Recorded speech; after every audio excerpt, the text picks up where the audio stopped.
So, good morning, or good afternoon, or good evening, wherever you are in the world. Talent Finders would like to welcome entrepreneur, co-owner, and co-founder of Trillium Brewing Company, Esther Treteault. So, welcome, Esther. Thank you so much for having me, Karen. I really appreciate it. So, Esther, firstly, I'd like to congratulate you on all your achievements, building and growing such an amazing brewing company and brand. Can you please share with us how your entrepreneurial journey started? Yeah. So JC, my husband, and I started Trillium. We've been open now for 7.5 years, but we started 10 years ago. And it's interesting. I probably have always had an entrepreneurial spirit. I kind of have a vision and a way of doing things. And so when my husband and I met, when we first met and first started dating, I was actually starting my own business in fitness, which was a passion of mine at the time. Yes. And so he saw that process that I was going through, and he saw how fulfilled and how happy I was kind of doing something that I loved and being totally in control of that, sink or swim. And so at the same time, he had developed this hobby, which became kind of an obsession for him of home brewing.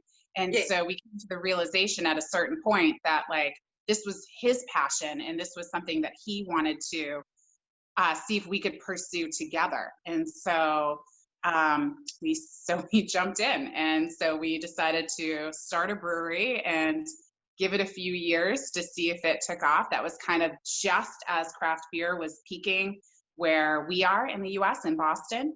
And so fortunately it worked out, and here we are. That's amazing. Amazing.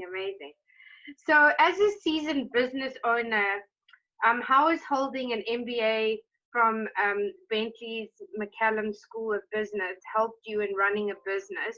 And what do you believe you've done better, or you in terms of running the business from your theoretical experience to practical?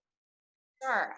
That's a great question. So I went to Bentley for my undergrad in finance. So I went to business school originally, and I always knew I wanted to be in business in some fashion.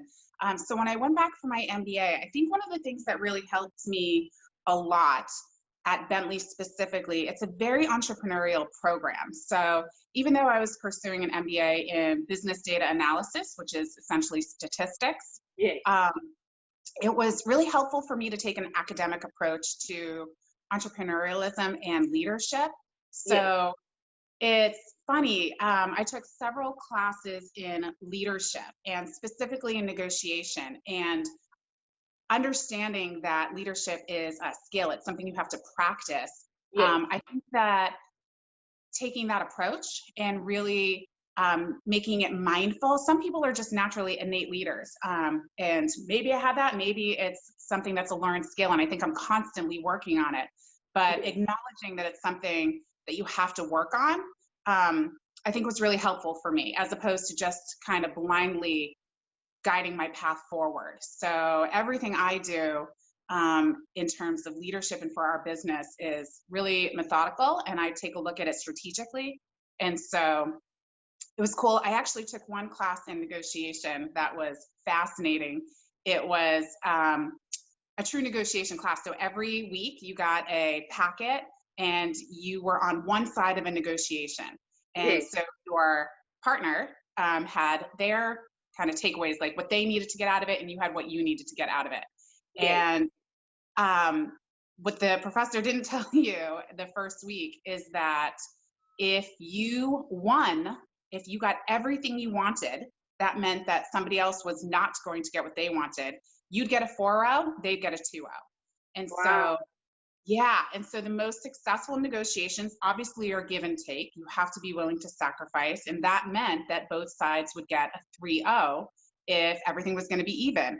And so every week the results were posted. And so you earned a reputation. If you got a 4-0 the first negotiation, then the next class your partner was going to know that, and they were going to come in aggressively. So it was really helpful for me to apply process and understand like what's more important here. Is this is it winning at all costs? Because that gets harder as you Yes. establish a reputation over time. Or is it really about, the give and take and the relationship? And so just even looking at a negotiation from an academic standpoint like that was fascinating. And I apply that all the time. Yeah, absolutely. And that's the other thing is because I think a lot of people, or especially entrepreneurs, not all, but there are a lot that don't always understand the negotiation process. So I think that is a very important aspect to, everything on top of everything else that you're doing. Right. So what would you say your biggest lessons have been on your entrepreneurial journey and your biggest accomplishments or career highlights? Lessons are really easy. I'm learning every day. Yeah.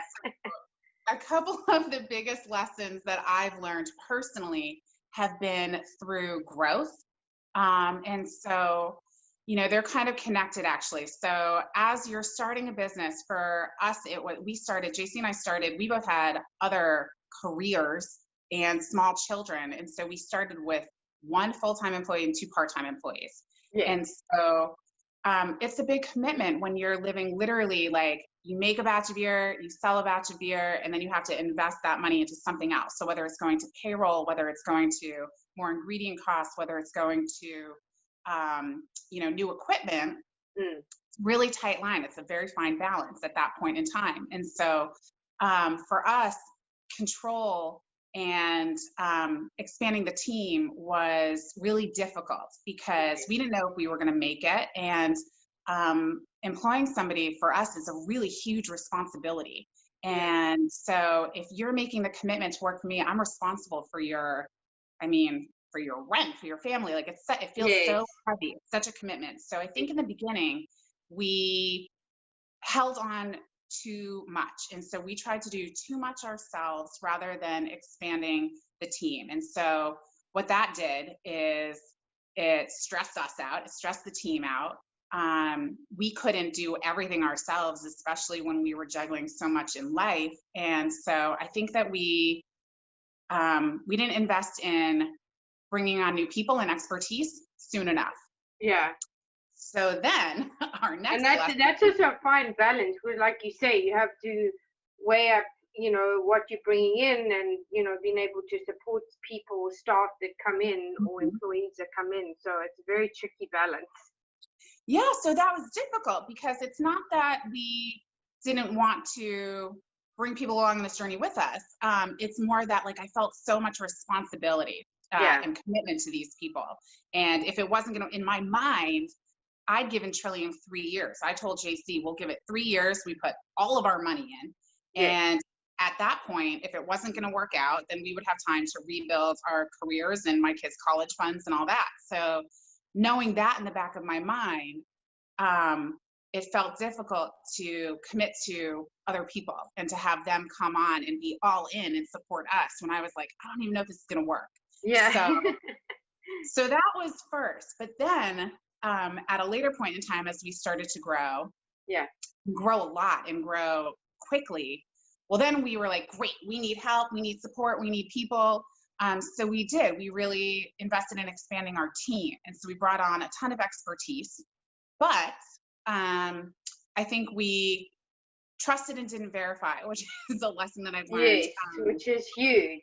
Yeah, so we want to, when I bring somebody on, it's because I genuinely believe that you can do this job. Like, I want you to be successful, and I think you can do it, which is why you're here. Yeah. But we can't just let them go and not guide the path to make sure that we're all aligned and that we're working towards the same thing. And so there was a point in time where JC and I were focused on expansion in the future, and we kind of let go of our intentions for the day-to-day, and it became too much, and we ended up with some issues. And at that point, it becomes harder to kind of rein it back in and get back to our foundational roots. So so setting people up for success and, trust but verify, like, I believe in you, but demonstrate that, or that, like, we're on the right path together. Yes, absolutely. So that brings me to, obviously, you did touch a bit on leadership previously, but it's obviously a major point of discussion at the moment. So, Mhm. what do you believe makes your leadership style different? And what are some of the examples of how you've used your experience to help engage, educate, and motivate members of the Trillium or Team Trillium?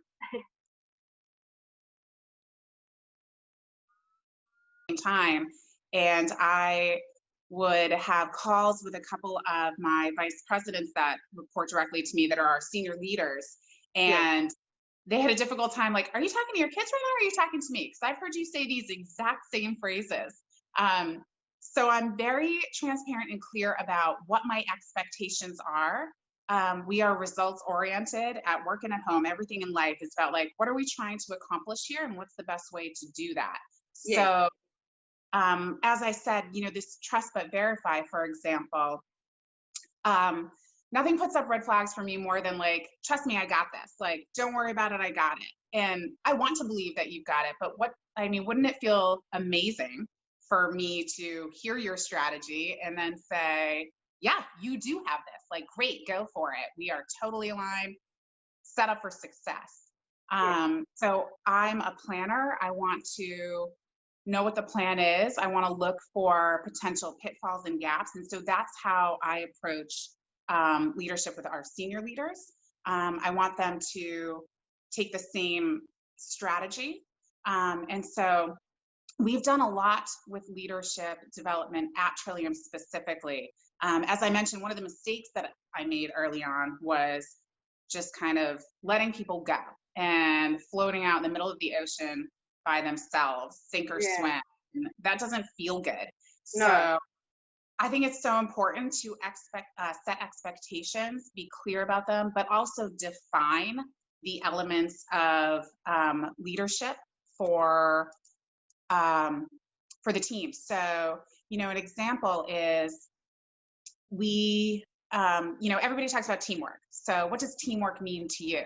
And it's now one of the questions that we ask in our interview process, which is, tell me about a time, like if you were in this situation and you had to pick up the slack, how would you, if you had a team member who wasn't, holding up their end, how would you handle that?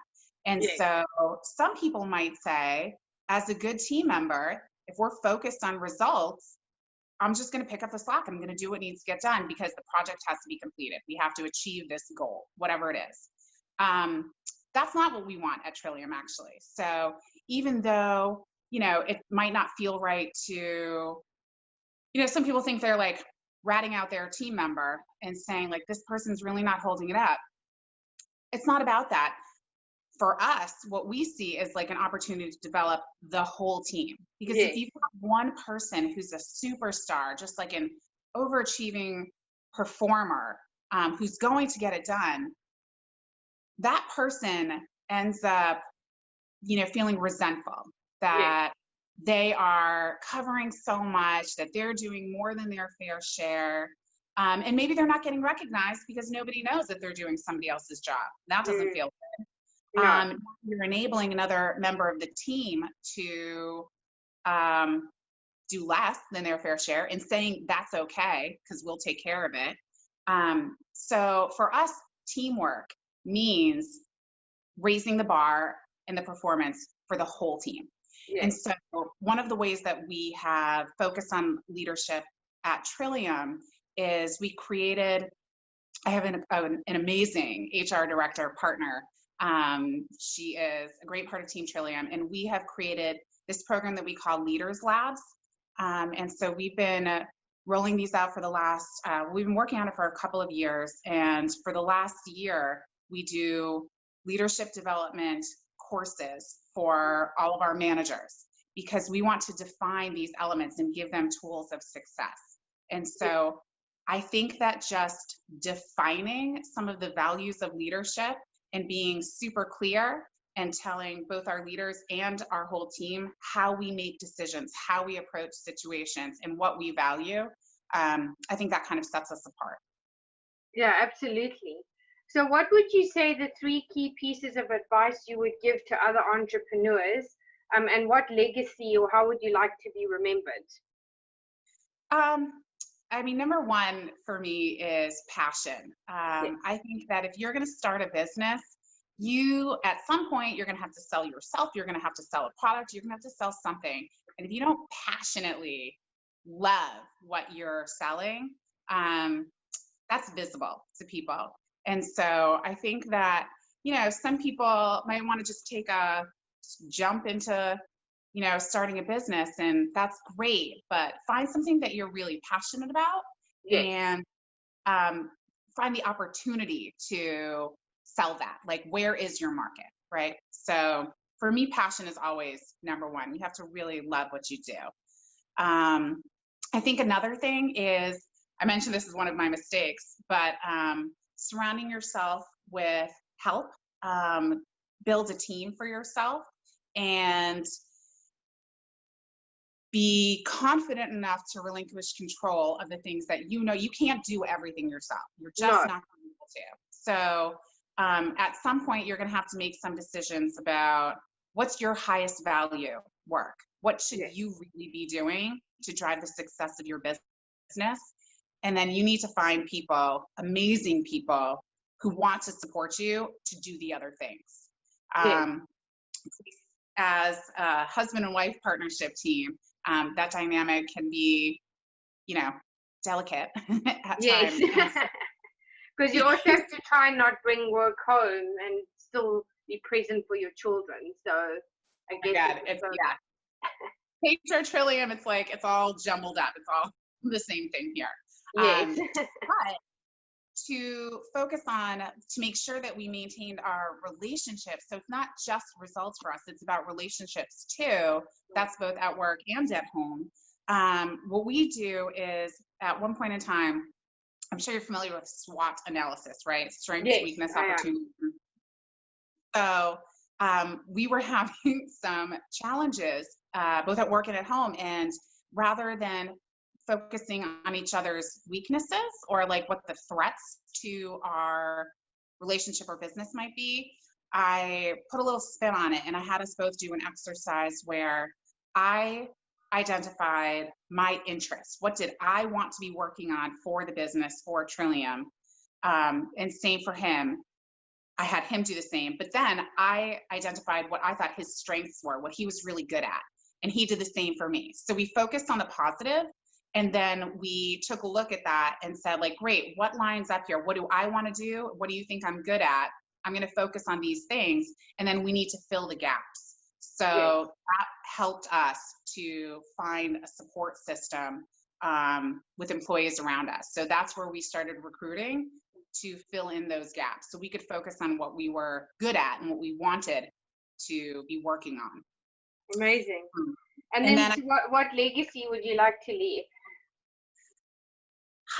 Legacy for me, JC and I built Trillium because this is genuinely what we want to do with our lives. Yes. So,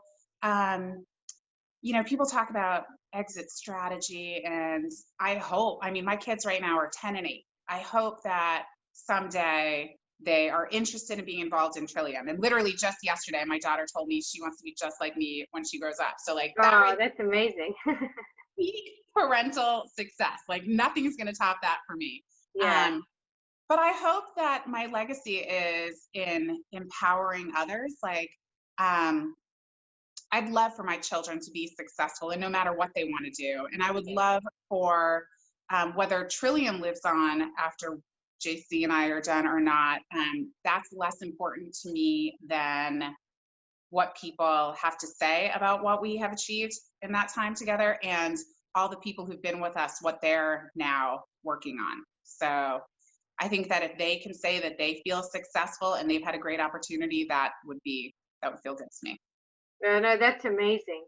So Trillium is a New England farmhouse-inspired brewery, which has expanded to 4 locations since 2013, which is obviously incredible. So what would you say makes Trillium Brewery and brand unique in such a highly competitive industry? I think one of the things that's unique about Trillium is that we are, we kind of focus on the whole experience. So JC and I envision Trillium as this farmhouse brewery, a modern New England farmhouse brewery. But we opened in a tiny little spot in downtown Boston, clearly not farm driven. But Yes. right?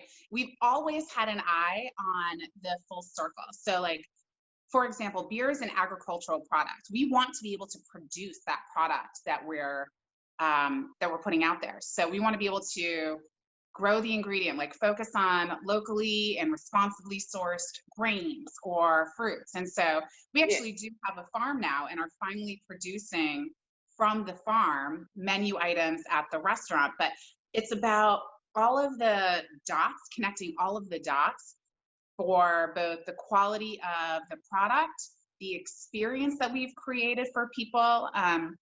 You know, beer is kind of a celebratory experience. Like, people drink beer because they want to share a good time with others. So we wanted to create spaces that brought people together, that are beautiful and that are warm and welcoming. And yes, you got a great product in your glass. Like, hopefully you love that beer, but you're really focused on who you're with, what's going on around you. And it's, you know, creating these really special moments in time. So we've found focusing on the experience that we want to create is something that we take pride in. And we want to, you know, create these spaces where we would want to sit and hang out with our friends, family on a date night, you know, celebrating special occasions. And then the fun part in between all of that for us is, like I said, connecting those dots. So when we first started, we used locally sourced malt from this really cool maltster in Hadley, Mass, called Valley Malts. They were one of our first local vendors. And they're an amazing husband and wife startup themselves. So we wanted to support them, and they were really focused on quality product, process, ingredient. So that felt authentic to us, and that was something that we wanted to be part of our story. And then we have, you know, now our spent grain is picked up by a farmer who uses that as feed for his animals. And, you know, we're working on kind of like the whole circular process of agriculture, quality product, experience. I think that looking at that as the big picture is what makes us a little bit more unique than maybe just a typical tap room or even just a production brewery. Yeah, absolutely. I mean, I must say my experience when I was in Boston and going to two of your locations was such a great experience. And also the fact that you can, you know, sit down and eat. It's not just a place to drink. So that's I really loved the experience. So I love hearing that. So you expanded to 4 different locations. Was expanding into full service restaurant and brewery in Fort Point part of your plan? And was this an organic process for you as a company? I think we always envisioned, so like nothing that we're doing now we could have ever imagined. We had always envisioned having a little restaurant, certainly not the 500-seat, 3-floor location that we have in Fort Point now. Couldn't have possibly conceived of that. But like I said, we're focused on the experience and beer and food and sharing occasions and, you know, making memories with people was always part of our plan. So we had always hoped to be able to stay in Fort Point. When we first opened in 2013 in our tiny little brewery in Congress Street, we were part of the revitalization of that neighborhood.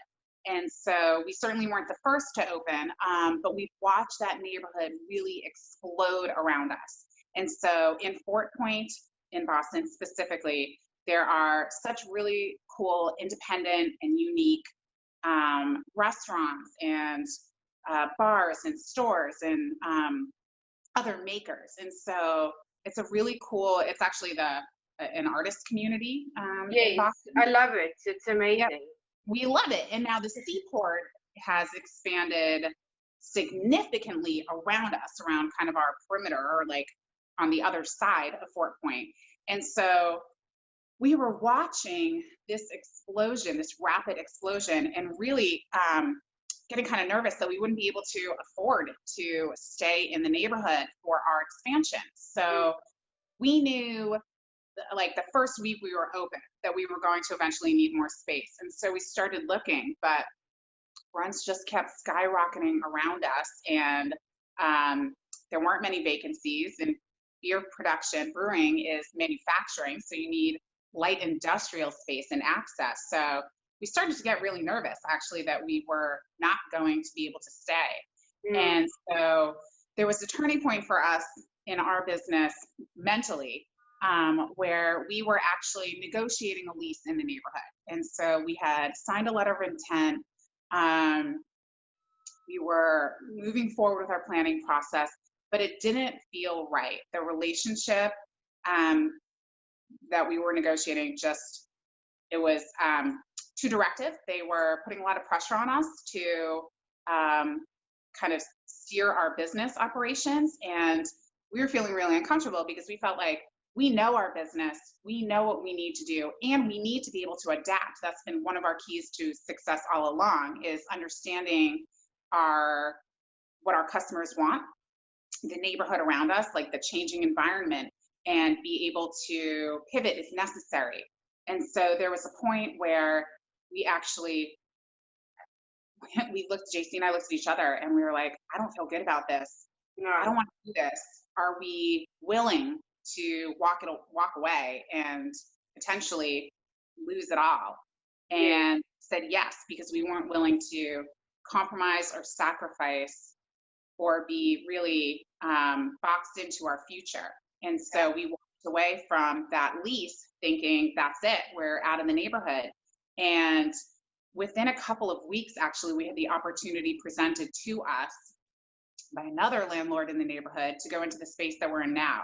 And they saw our value, and they said, you clearly built this business based on your own intuition and your own expertise, and we're going to trust you to do that. And we want to be a part of that expansion in future. So do what you need to do, and we'd love to have you be part of our project and our development. And that's how we ended up where we are now. That's amazing. It was amazing. And that's just the way you have to go with your gut, because it's like sometimes if something doesn't feel right, even though you may urgently need to figure something out, it's better to wait. Yeah, that was the first time that we said, because we'd made decisions before that we felt we had no choice but to make. And I think recognizing that we do have a choice, and if it's not going to make or break, maybe it's going to take more time. Maybe, we have to change certain elements, or kind of what it might look like. That's fine, but we can never compromise our values. And we should never find ourselves in a situation where we feel uncomfortable from the starting point. Yeah, absolutely. So that brings us obviously to COVID-19, which has obviously turned our world upside down and inside out. So how, as a brewing company, have you had to adapt? And can you give us some examples of how you've had to innovate? Yeah. So, we were, obviously, COVID hit everybody in the world. What an incredible equalizer. And that everybody, no matter, I heard a great analogy, like everybody's in a different boat, but we're all in the same storm. And, we thought like this could be the end. And of course, in the beginning, so Boston was one of the hot spots in the US early. Yes. It was really terrifying. And, we were, maybe it's fortunate that the state considered us an essential service. So as a brewery, as a manufacturing facility, we were qualified as an essential service. So we were able to continue producing beer and selling beer in a contactless experience. So one of the things that we had, we'd already set a foundation for ourselves doing online reservations for special release sales. Yeah. And so we quickly pivoted that to online sales. And so we worked with our point of sale provider and our web service provider, like our website, platform. Yeah. And our marketing team is unbelievable. In 3 days, like working day and night, they had transformed our digital platform to be able to accommodate online sales. And then our operations team needed to completely transform our service experience to be able to accommodate a totally contactless curbside pickup. So that was part of it.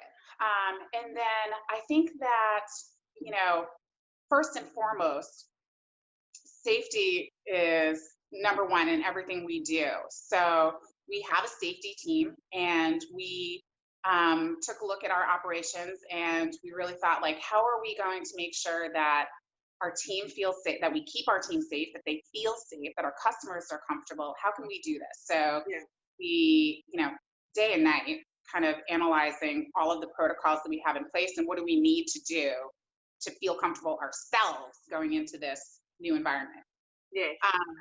One of the other things that we did was something we had researched about a year ago or so. We looked into direct-to-consumer delivery sales. And so there was a time where we thought, like, maybe we could deliver to offices, or just kind of like large complexes. And so we looked into the legalities of that, and we were told, yeah, that's like something you could do. We decided not to pursue it at that time, but having done that research and having the background, this was the perfect time to start doing home delivery, because everybody's at home. And, people started panic buying everything, obviously. But it took us a few days, maybe close to a week, to be able to get delivery service online. We had to transform our logistics team into like using new routing software, and it's just a change of operations. But I think that we have a way that we analyze situations and opportunities, and checking all of those boxes, you can kind of apply that process to any situation. So that's what we did. Our team is incredible. They're smart. They are innovative. They start with yes. And so, that's kind of how we moved forward. And since then, obviously, guidelines are changing all of the time. So it's applying the same process to new information, and then going from there. Yeah, no, and it's quite tricky, I'm sure. So the Trillium Brewing experience is unique in so many ways. Just one of the unique aspects is your approach to product releases and your unmistakable branding. Can you please share with us more about this, and what do you believe has given you an advantage over your competitors and keeps your customers coming back for more? And how have you been able to sustain and maintain longevity in such a highly competitive industry? Well, I think hopefully it's a couple of things. One is that ultimately we are all beer fans at heart. So yes, we all started this as, like genuine craft beer enthusiasts. And so, JC and I love food experience and like beverage experiences. And so we like to try new things. And I think that that's one of the ways that we and our team approach product innovation. So JC's the creative, and he designs the recipes, and he kind of leads our creative team for Trillium. I'm more strategy and logic. And so I think that the passion for learning and trying new things and taking inspiration from everything around us helps to drive innovation. And so we are always interested in trying new things. And so I think that has helped us to continue to innovate our product offerings, our portfolio. We've got a very diverse portfolio of beers. So every week we release anywhere from 3 to 5 new beers.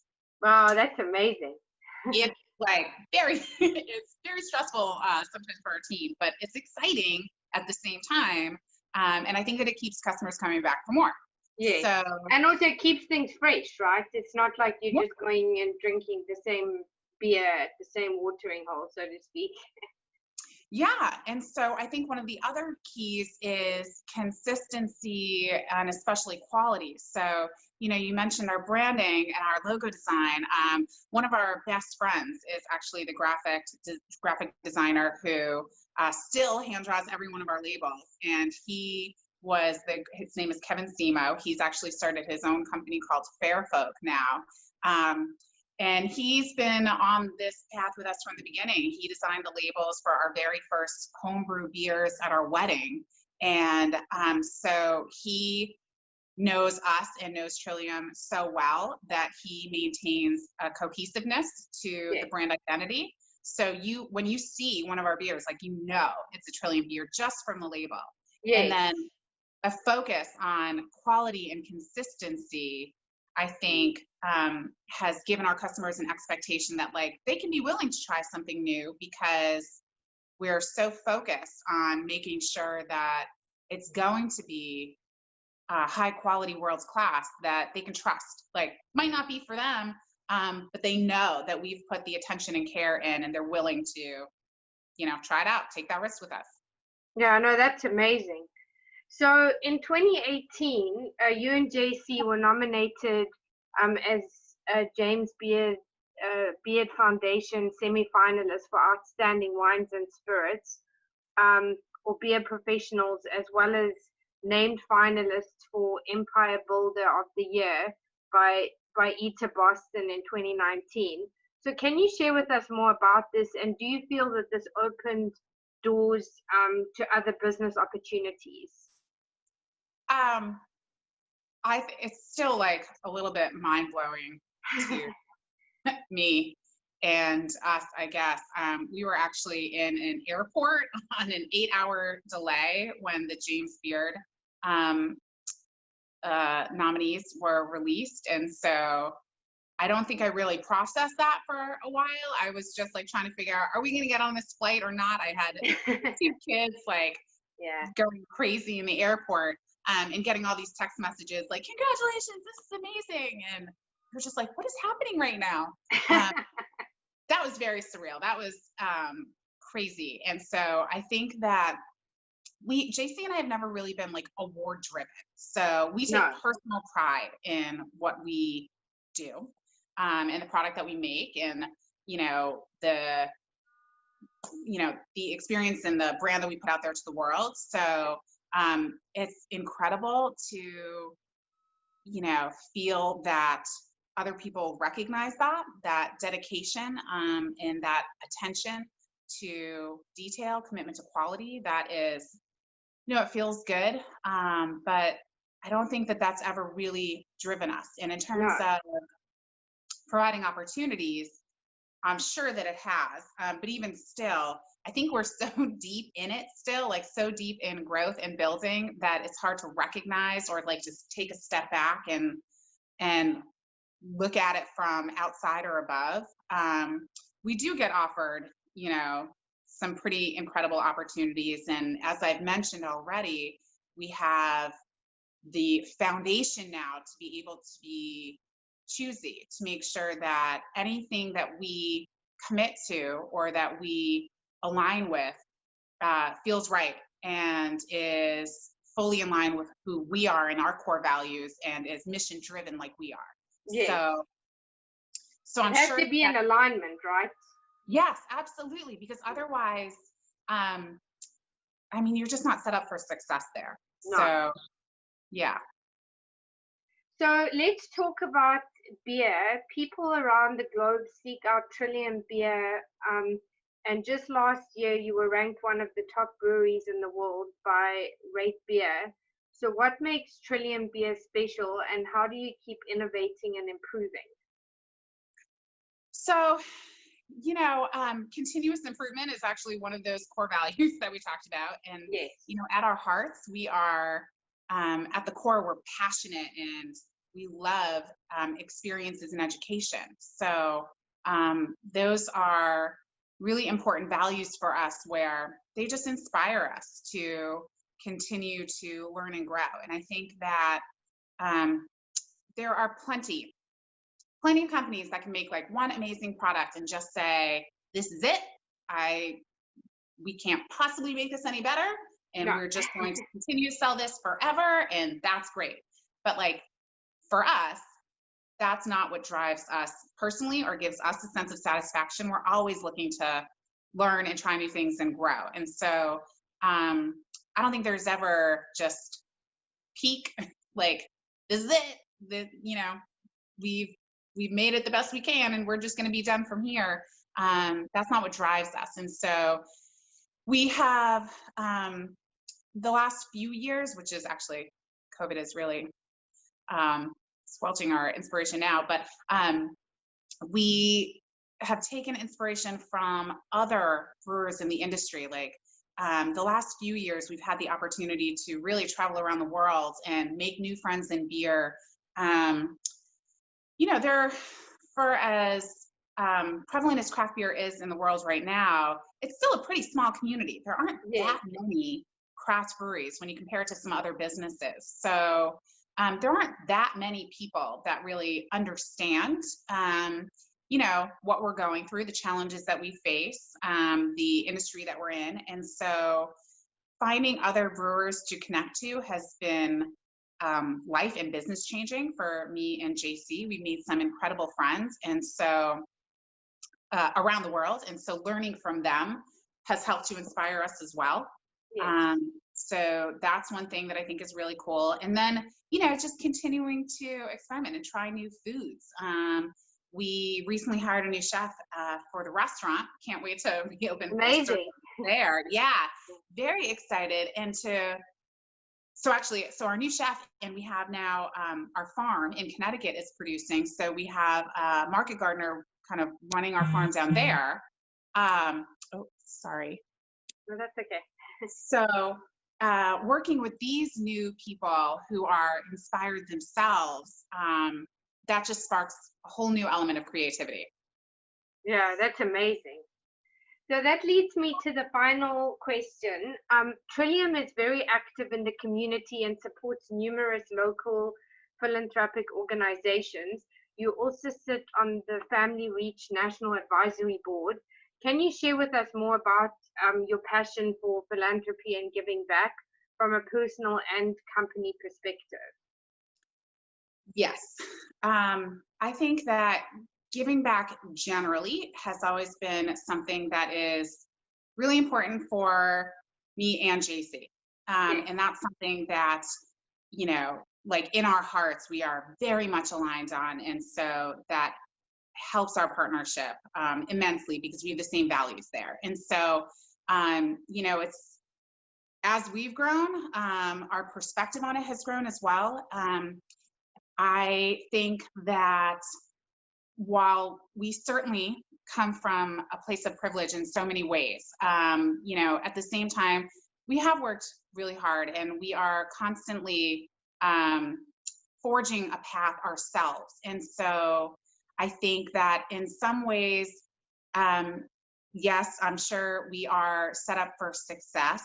We haven't had to face challenges that a lot of others have faced, but we're still working hard to try and figure things out. And so there are certain things that, early on, I thought, man, if somebody had just like taught me this or showed me that or shared some perspective, I wouldn't have had to struggle so hard to figure that one thing out. So early on, mentoring and just giving back my time and experience was something that was really important to me. And so I thought, like, if I was starting out and when I was starting out, it would have been amazing if somebody had been able to support that growth and development.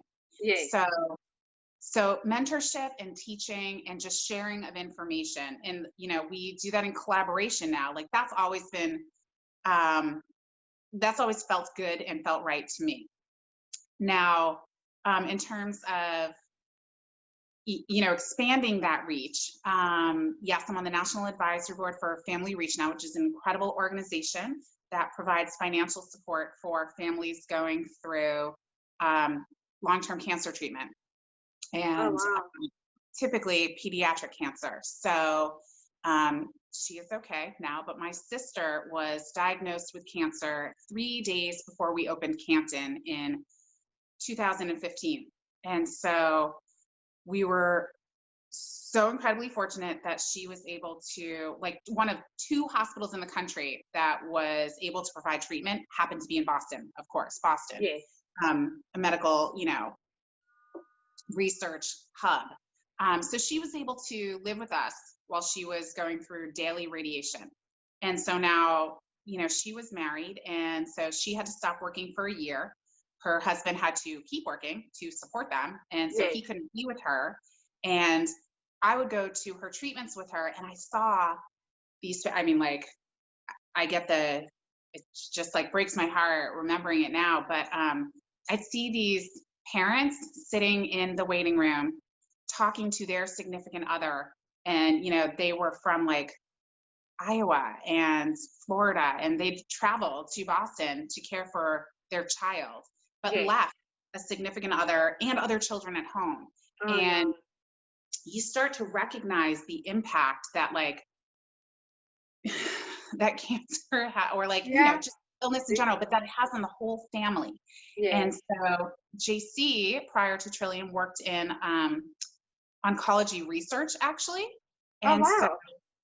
I rode the Pan Mass Challenge in Massachusetts, which was a fundraiser for Dana-Farber, several years ago. Yeah. So you watch all of this money go to medical research, cancer treatment, and Yeah. that is very important. But But the don't, families suffer. the families suffer. And Yeah. so philanthropy for JC and I is making a direct and immediate impact. And so I was so fortunate that I was able to find and be connected to Family Reach from a mutual friend.